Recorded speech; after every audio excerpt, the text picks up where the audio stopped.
First of all, we had no teleprompters in those days. So the first thing I tried to figure out was, how do you read your copy and look at the camera at the same time? You have to be doing something like this. I said, oh my, either that or people must be memorizing what's going on. And I said, oh my God. So I got so nervous, so nervous. First, I have to tell you that the first 2 or 3 days, Baxter Ward, our anchorman and news director, sent me out with a camera crew to do stories. And in those days, we didn't have video, we had film.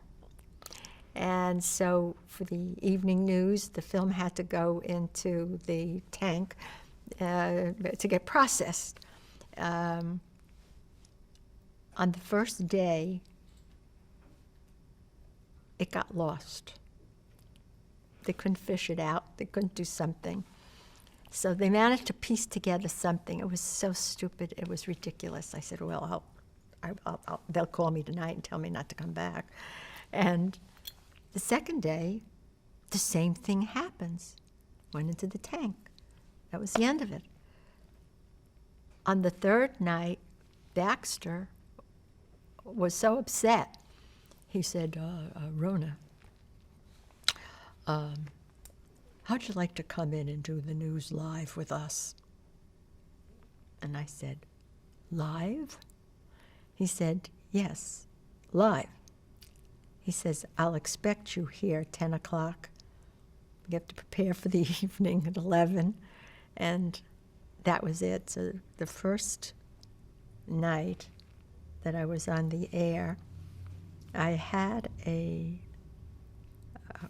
don't know if it was that third or fourth night, but I had a big story about the first of the Sinatra sisters getting married or engaged. And I was very close to the Sinatras at that time. And little Nancy, as we then called her, was like a sister. And her other sister, Tina, had just gotten engaged, and they wanted to know if I'd like to do a story about it. So I did. And I started asking a question, and every 2 seconds, Mrs. Sinatra, the mother, kept walking in and saying, no, I don't want you to ask those kind of questions. I said, what did I say? She says, no, I don't want to answer. Why don't you ask her about her career? And my eyes are turning in my head saying, career? What career? I didn't know of any career. And so I said, Tina, I understand that you would like to possibly be an actress. And she said, yes, I'm seriously thinking of an acting career. And I said, is there anyone who has inspired you that you would like to be like? And she said to me, oh, no. I'm told that my talent and my looks are so unique, I will not remind anyone of anyone. Something like that. Then one night I had a big story. It was about marriage and divorce, and it was about Cary Grant getting a divorce from Diane Cannon, and I said, this is a story that's going to be making headlines in the next day or two, and regret to report that I don't remember whether I said it was Diane or Cary were filing for divorce, but one of them was at the time. And sure enough, 2 days later, it was a headline story in the LA Times. And so when Baxter went to introduce me, he said, ladies and gentlemen, if you had been listening to our broadcast 2 nights ago, you would have noticed this story, headlines, LA Times, that and that was the moment that he said that Rona Barrett gave us this report. We knew it then. So now I give you, and that was the time he decided to call me Miss Rona, our Miss Rona.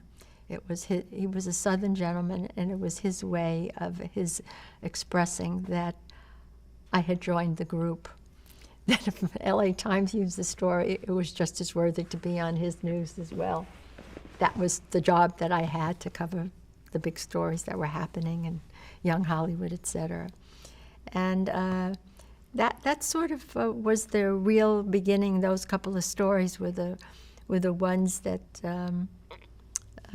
it was like going to the water cooler every day. People were starting to say, "Did you hear what that girl said last night?" I mean, it wasn't that they would remember necessarily it was Rona Barrett, but "Did you hear what that girl said on KBC last night?" And after that, the first Nielsen's came in, the ratings on the news, which had been at -1 when I started climbing. And nothing changed on the news except for myself. So, people started taking notice. And nothing was easy. It just wasn't easy. Getting stories wasn't easy. Every night I'd leave the studio and I'd say, what story will come in my lap tomorrow? Where will I find it? I had people hunting. I'd had people all over. I mean, it was important to get a big story and to make sure that it was true and accurate. And anyway, it was a number of years later that ABC decided that they were going to put me on all their 5 owned and operated stations, which was like being on the network.